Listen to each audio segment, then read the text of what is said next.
اعوذ باللہ من الشیطان الرجیم بسم اللہ الرحمن الرحیم۔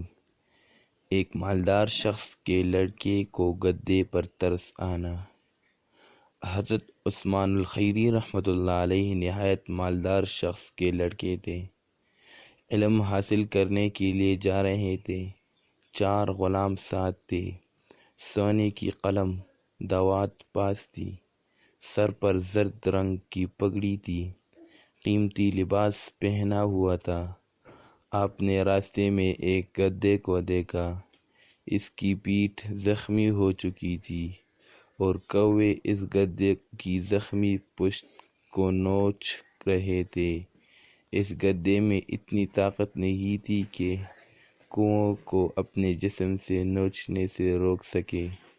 غلاموں سے فرمایا، تم کس لیے میرے ساتھ ہو؟ انہوں نے کہا، ہم آپ کے حکم کے منتظر ہیں۔ آپ کو اس زخمی گدھے پر ترس آیا۔